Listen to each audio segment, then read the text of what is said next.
Welcome to the Globe Economy podcast. My name is Tuan, the founder of Globes Media, and this podcast is where I sit down with the founders, creators, and the women shaping the future of beauty and culture. We talk presence, identity, story, and the systems behind influence. If you're building a brand, a body of work, or a world of your own, then you're in the right place. Welcome to the Globe Economy. Welcome to the Globe Economy podcast. My name is Tuan, and today I'm sitting down with Melissa, who's an IFBB Bikini competitor, a national open age champion, as well as someone whose story moves through discipline, stage presence, family identity, travel, as well as self-construction, right? So this conversation is not just going to be about bodybuilding, but about the woman underneath that, right? So Melissa, great to have you here. Thank you. It's good to be here. When people look at looking at your feed, right, I might see the bodybuilding, the physique, or the travel and everything you've built. What's something people don't know about that version of you that took to build that? It really, for me, happened overnight, which sounds crazy, but one day I just woke up and I thought to myself, I want to compete. Yeah. It came out of nowhere. No one really kind of pushed me to it. I knew one person that competed before. I had never watched a bodybuilding show. So for me to do that, and I didn't have a gym membership, I wasn't consistently working out at the time either. Mm-hmm. I'd only just started CrossFit about 6 months before. And one day just thought, I want to compete and I want to see how much I can push myself. Yeah. So I spoke to my coach, my CrossFit coach, and he had competed before years ago. And he said, oh, happily to help you. You know, have you got a coach? Do you know what federation? And I just looked at him with a blank stare and I said, help me. Obviously, I don't know anything about it. Yeah. The point of doing that was for me to be consistent in the gym. Mm-hmm. So I had this idea of who I wanted to be. Mm-hmm. And I wasn't living up to it. Right.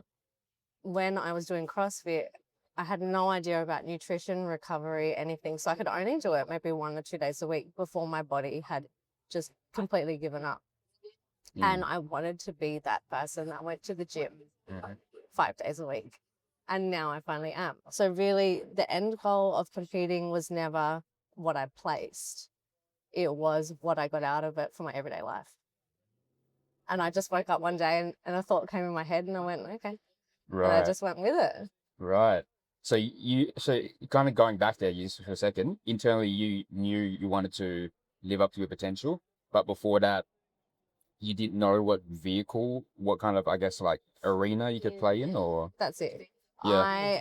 I was kind of torn in between, learning to dance.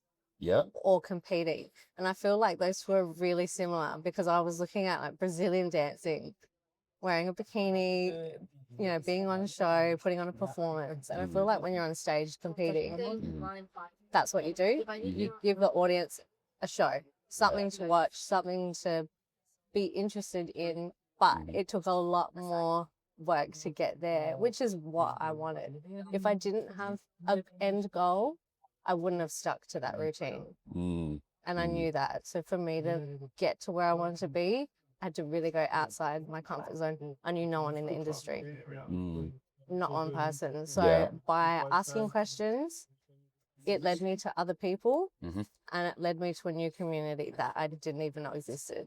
And I think that's probably the best part that I got out of it. Yeah, the best part is who you became and who you met and what you learned in the process. Yeah, the process, that's huge. Yeah. What do you think people misunderstand from the outside looking in? Probably that I'm more outgoing than I am. No, I'm very reserved. I'm very quiet. It's been a struggle for me to open up. Yeah. Like just to be one of those people. But I think that's just part of my personality. Like it's not something that I've tried to change, but something that I've tried to soften to. So having to talk to new people, especially in the industry that I knew nothing about, forced me to do that. And it's made me be more comfortable as I've gotten older. When I was in my early 20s, forget it. I was never go out of my way to talk to someone. Like, you could not see me doing anything like that. Yeah. But one thing that I did 10 years ago, so it would have been 30, would have been 22, 23. I went to Cambodia by myself. Mm-hmm.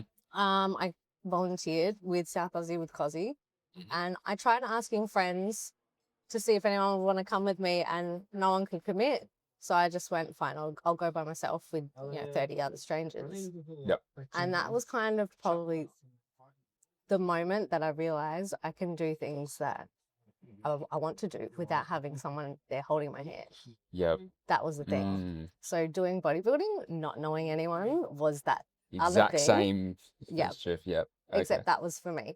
Yeah. Volunteering was just something that I did. I didn't, it wasn't a selfish thing. I just did it because I wanted to. Yeah. And that was the opportunity that I had at the time. Yeah. Yeah. That's so interesting. And kind of one thing you wrote about, kind of playing to something related to the little girl in Salisbury, right? Something along those lines. I actually also come from Salisbury. So I always find it interesting how someone gets shaped or how their self-image or self-concept gets shaped from the environment which they grew up in. When you wrote the little girl from Salisbury, I guess, what does that line mean for you? When I looked at it from like a competing stance, it was like, there's those days where you're just exhausted. Yeah. And you can't think to even put, the next foot in front of the other. You're just so tired. And I would just think, there's some other girl out there who's working twice as hard as me. And I'm not going to let that, what's it called, like stereotype. I'm not going to let that stereotype put me down because I didn't have the advantage of knowing people before I got into this. Didn't have any other advantages. I did everything myself. Didn't even have a gym membership until 2 weeks before my comp. I worked out at home or at the CrossFit gym. Yeah. Which I paid my coach, my trainer at the time. So like I didn't have any like benefit or like advantage. Yes, and so that's on. it. Yeah. So I didn't have an advantage. Yeah. Whereas I just felt like throughout my schooling and everything, because I went to a private school in the northern suburbs, we were so looked down upon from the private schools in, the eastern suburbs, western, or in the city. Yeah. And then all the public schools looked up at us because we were the private school in the northern suburbs. So we couldn't win. So I think that's where it stemmed from. Yeah. Basically from like high school. And it was like, you're never going to fit in. We're always kind of like somewhere in the middle, not quite in the private schools, but also not quite getting along with people like in the public. Is it sort of kind of like that? We didn't, there wasn't a spot where like we felt comfortable anyway. And that's how I was always felt in high school. So then branching off to something different, I guess that stuck with me.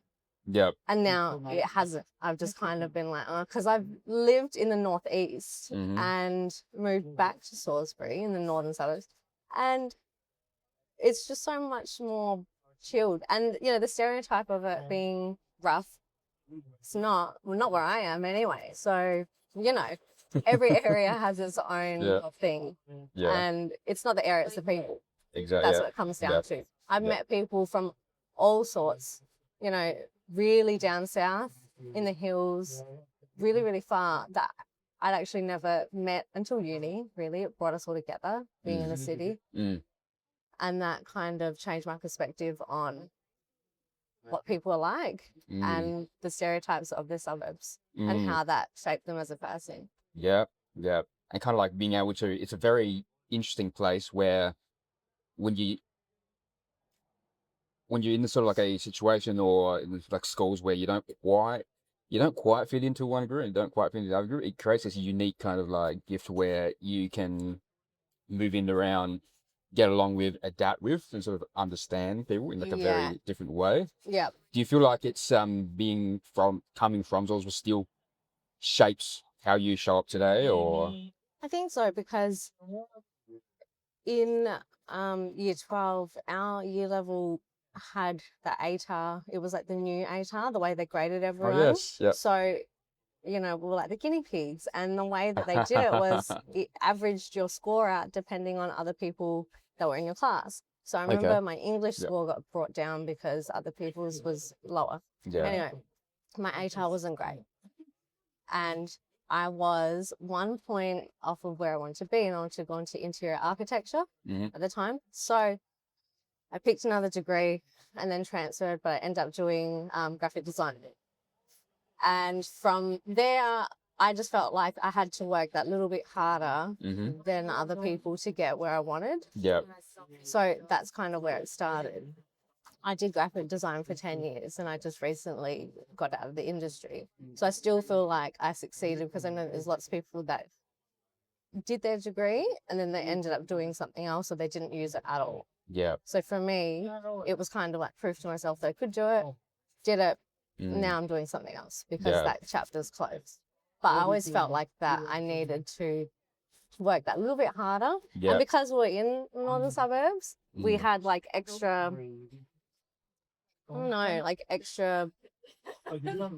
we had extra funding at the time anyway, so we got bonus points for basically just being in the northern suburbs. So that kind of felt like I didn't like that.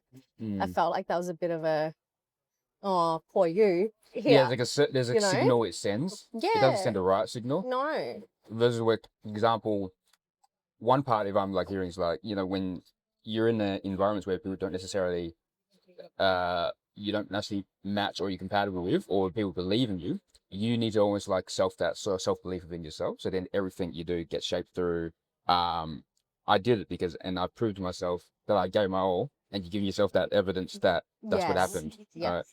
And that's what you did with your graphic design, and you just gave it like a good go. Yeah. And that's kind of, I want to touch into something you said on the bodybuilding aspect, right? You mentioned being able to compete and being able to be on stage, but also you mentioned not using PEDs, not having sponsors, and not using any shortcuts.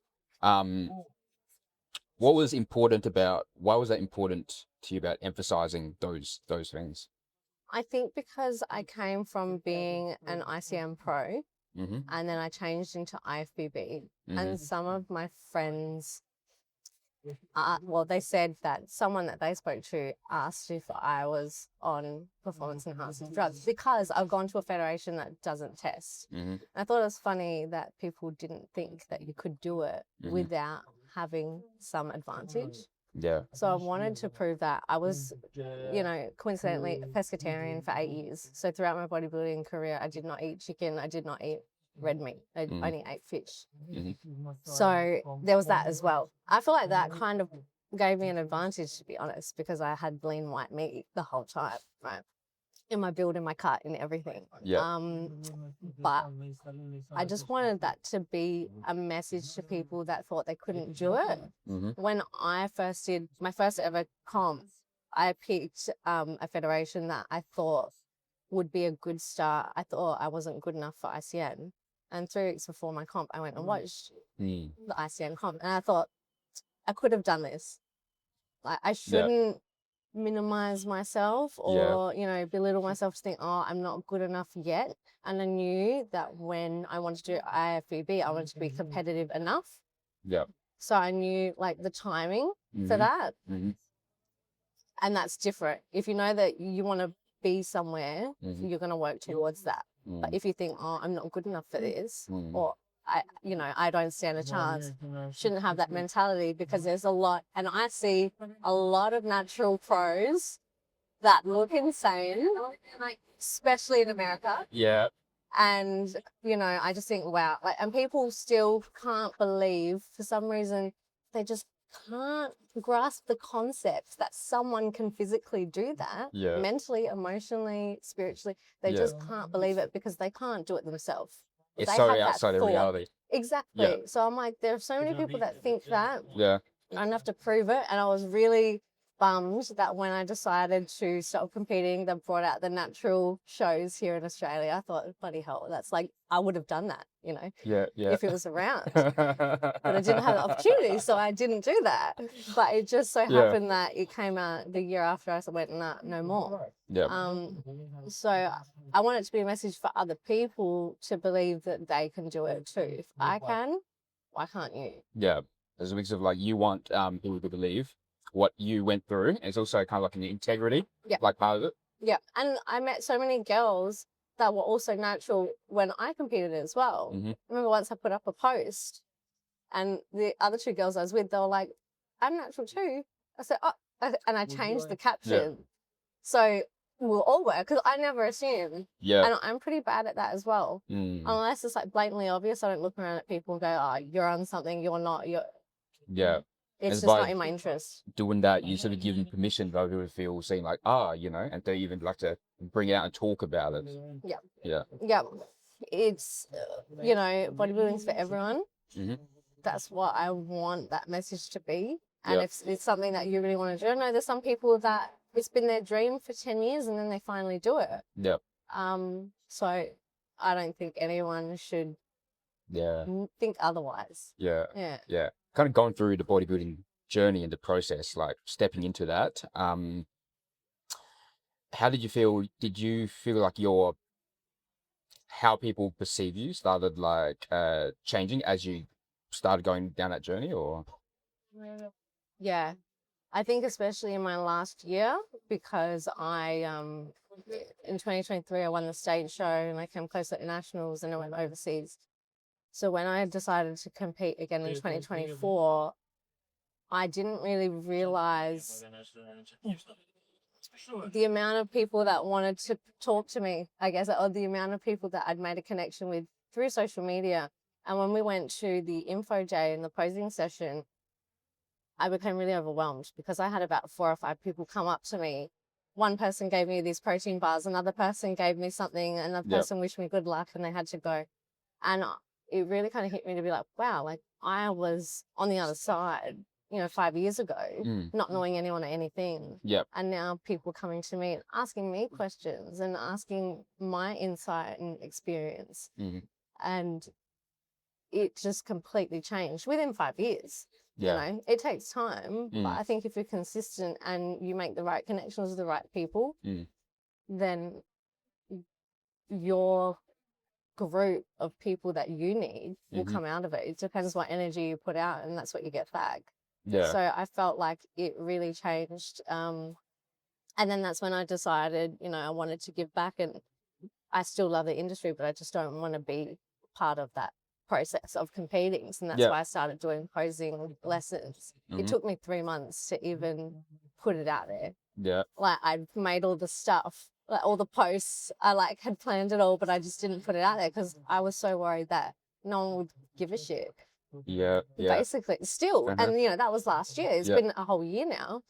But I was like, oh, what if I do it and no one cares and no one comes? And to my surprise, my first client was from Canada. Like, I had no idea. I thought it'd be someone, you know, that I knew locally. And that's why I wanted to stay in the northern suburbs, because there was nothing for that side of the city. So that was my focus. And it went really north. It went to Canada. That is so interesting, hey? And it was something I was talking with when I sat down with Emma. We talked about there are people who, you know, when you're putting yourself out there on social media, on Instagram, and you're expressing your message, there are people out there who you haven't met yet, and you haven't met yet, which they inspired. You never know who you inspire, right? Just like you said, from Canada, like that's as north as you can go. And this just goes to show, you know, when you're putting your message out there, you never know who you can impact and who you can actually, you know, help. That's crazy. It is really crazy. And you know, it's in the past probably 2 years, I've noticed that there's some newer IFB pros that follow me and I don't even follow them back. And I'm like, why are you following me? Like, what are you getting out of my content? Like, when you're a pro. And I think that's that perception that we always put out that, you know, the pros are the best. I've seen them backstage in the UK. The Europeans are nuts. absolutely nuts. And when we put them all on a pedestal and we think that it's this other beautiful world, and we realize half the time they're treated the same as the amateurs, the other half the time they are not living up to, I think, their expectations that people give them to be as professional as they should be. Yeah. So that's when that kind of changed for me, and that was in 2023. And I thought, it's not all it's cracked up to be. Yeah. It's what you get out of it.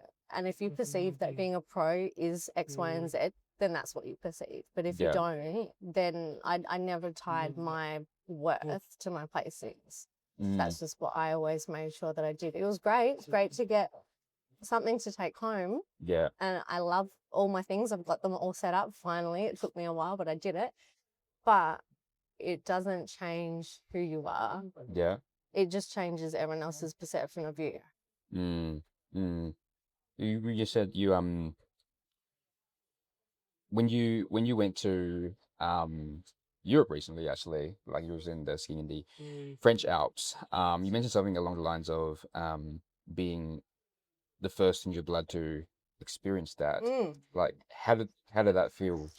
It's interesting because, like, to be like, I feel like only like ethnics or Asians experience this background shift where your grandparents or your parents migrate here and they do it for you. So they have these high expectations on you to do the things that they want you to do because they didn't have those, like, they didn't have that experience. They didn't have that chance, right? Yeah. So for me, growing up, because I am the youngest female in my family, it was always pushed on me to be basically a housewife. And my mum didn't even want me to go to uni, bless, but she was like, "I'll just get a job." And sometimes I look at my hex and I think I should have got a job, but it's fine. It's fine. It's brought me here. Yeah. But yeah, it's always just been like, do this, this, and this. Yeah. Like, this is the way we've done it. Yeah. But honestly, the reason why I still go to the gym is because of my nonna and my mum, because I look at them and first, you know, they're getting old, but their quality of life is not where it could be because they didn't have the knowledge to eat a specific way, you know, be healthy by moving their bodies, doing this.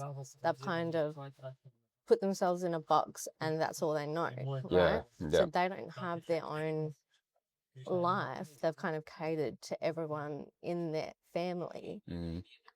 And that's not something that, I don't want to say it's not something that I don't do, but there's more to life than that. Yeah.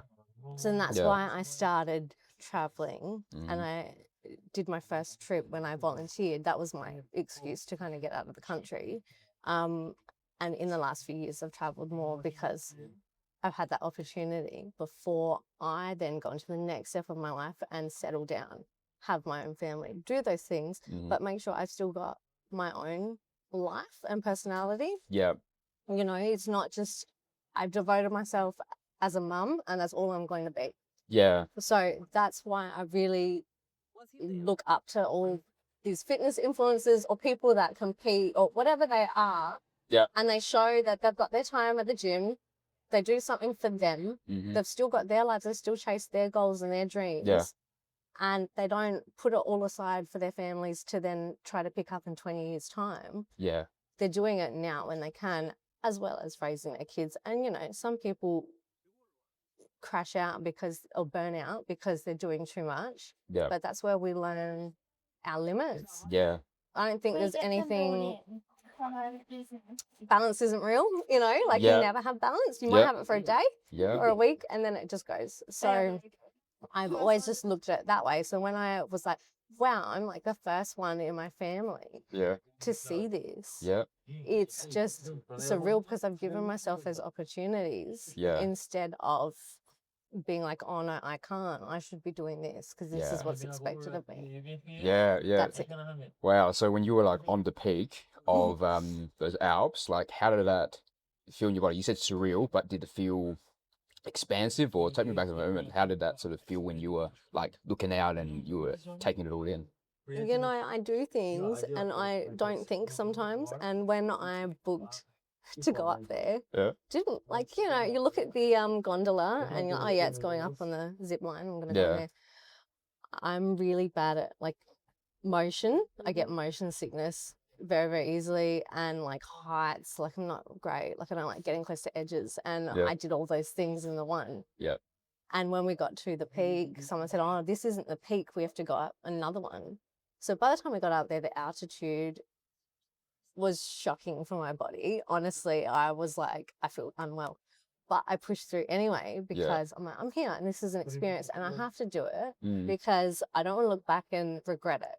Yeah. So no matter how I'm feeling, I do it anyway. Yeah. But being there and then looking down at the city and just looking around makes you feel so small and insignificant to all the things that are happening in your life, let alone in the world.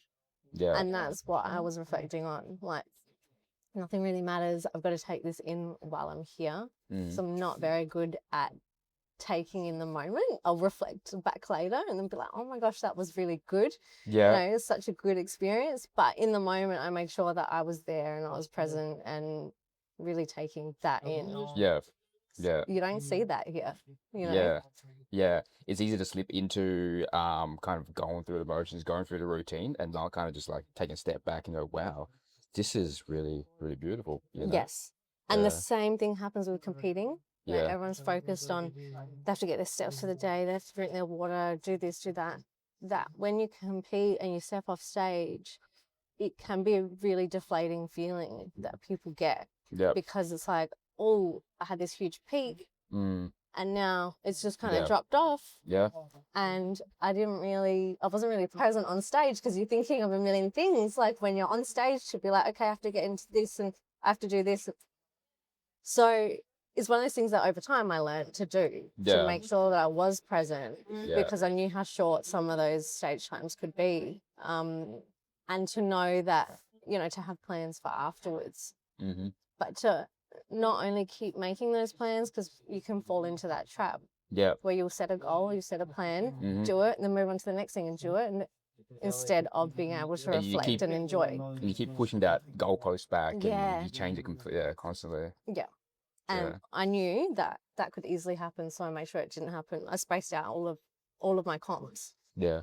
So I never did back to back, basically. I just did like a full season.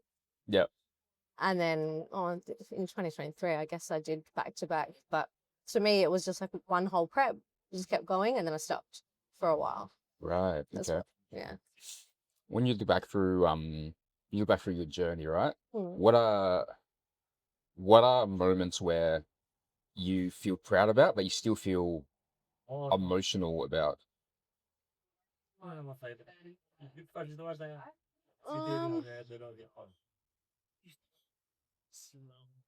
Probably the UK. Probably that time when I competed because it was so quick. Like that was a one time I was on stage for 10 minutes and that was it. So all of that work for 10 minutes. And I think because it was such long prep, that one was 9 months for me. Yep. I was only really looking forward to getting off stage. Like Getting off the stage. Yeah, as much as I wanted to get on stage and do it, I was so looking forward to getting off and just getting back to my normal routine because I felt like I was really burnt out at that point. So I didn't enjoy it to the extent that I wanted, for one. Yeah. Everything was really rushed. You know, everything kind of went wrong in that trip. Suitcases got lost as soon as we got there, and then I was up for like 20 hours trying to do all my cardio and meal prep and everything. It was a very, very rushed last week, like peak week, basically, into my comp. So I didn't get to enjoy it, and it makes me a bit sad that that happened, or I let that happen. I know there's nothing that can be changed about it, but still, I just look back on it and I think I wish I did some things differently into that one because, and it being my first comp overseas, you know, I had nothing to compare it to. So it's not, you know, it's not anyone's fault, but I just look back on it and I think I look at the photos and I'm like, I wasn't that happy.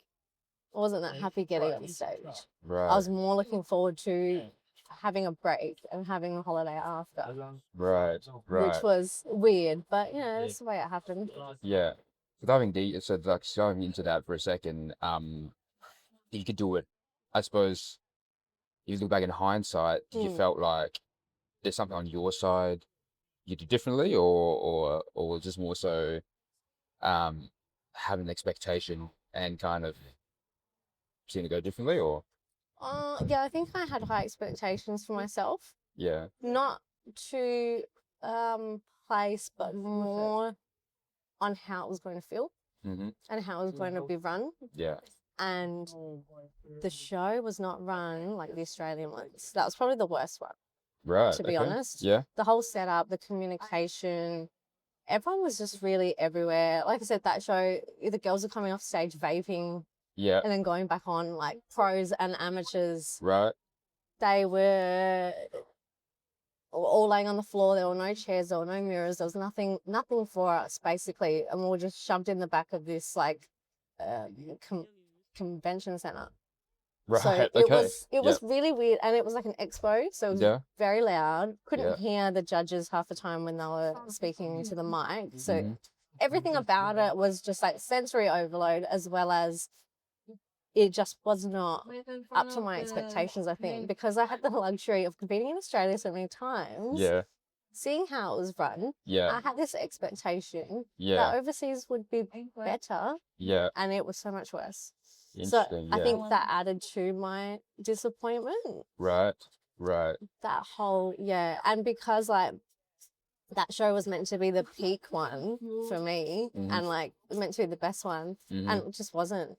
I didn't feel like my package was as good as my Australian one, which I kept dieting, so it was going to be different. But still, the whole thing was just disappointing. So yeah, looking to the next sort of like chapter. Let's say the chapter you're in right now.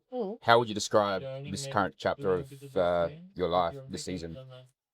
I find it funny when people say like that was like peak me. I still don't think this is peak me. Yeah. Like, I think this was my time to find what works for me and what I enjoy to create my life before I start a new life with a family, by starting a family. Yeah. So I think this point is really pivotal for me to learn all these things that I like, that I don't like, to work on myself, to continue to know what direction I want to go in before I make bigger life decisions. Yeah. And everything can be changed in life. Like I changed career because I just wasn't happy with where it was going. Yeah. So that was great. That's something that I did last year. Yeah. And that was important that I did it at this time before I get deeper into my life, I guess. I feel like I've just started. Yeah. Especially getting into my 30s. I feel like it's just like really happening now. Yeah. Whereas my 20s was just like, I don't know, I still felt like a kid. Even though I still feel like if I got pregnant, I'd be like 16 and pregnant, like a teenager. Yeah. But in my 20s, I felt like and I think it was because I had my family and everyone around me that was trying to support me, but also guide me in the directions they wanted rather than where I wanted. Yeah. Now I've got that ability to go where I want. Yeah. That's the difference. Yeah. So there's like one word to describe what this arc, let's call it an arc of yours, will look like. What would that be? Fun, because I've been having fun. Honestly, it has been so much fun, like being able to travel. Yeah. When I couldn't, 10 years ago, like it's just changed so much because I've been able to experience so many different things that have changed the way I look at the world and look at my life. And I think that's been the most probably important thing. Yeah. And then making my own decisions in competing when I want to do it, how I do it. That's also been really important. And I think that's why when I said I did it without pets, without chicken, without this, because I did it the way I wanted and not the way someone else wanted. Yeah. Yeah. Love that. So you're looking back at a girl that you were and a woman you're becoming. As a woman you're becoming now, and you look back at, say, who you were, a younger version of you. What's one thing you'd love for her to know? That we got bigger, basically. I was like the runt of my class. Like I was always the smallest kid, right? Yep. And that's why I got into bodybuilding as well, because I wanted to be bigger, not smaller. So that was always my goal. Yeah. And I think being the youngest, being the smallest, being a girl, I feel like my voice was always so very, very quiet, you know, and that's how I always was as a child. So I feel like I'm growing into that more, literally, physically, and like emotionally. So that's probably the best part of it, because I'm actually living up to this kind of idea or like perception that I've got in my head of how I am, not just on the outside and the inside as well. Yeah. From the inside out and the outside in. Right. Love that. Yeah. This has been a beautiful conversation, Melissa. If for those who want to follow along with your journey, everything you do, your bodybuilding, everything that you're building towards, where can they find you? On Instagram. Yeah, it's just Melissa Perre, and that's it. P-E-R-R-E. Awesome. I'll drop that in the show notes. This has been a great convo, and it was awesome having you on. Thank you so much for having me. All right. This is Tuan, and I'll see you in the next episode. Hey, thanks for tuning into the Glow Up Economy podcast. If this conversation landed with you, then share it with someone in your world who's building their own glow. And if you want to explore these stories deeper, then you can find the full features and the spotlights at theglowupeconomy.com underneath the spotlight, the magazines, and the podcast show notes. My name is Tuan, and this is the architecture of modern feminine power, and we'll see you in the next episode.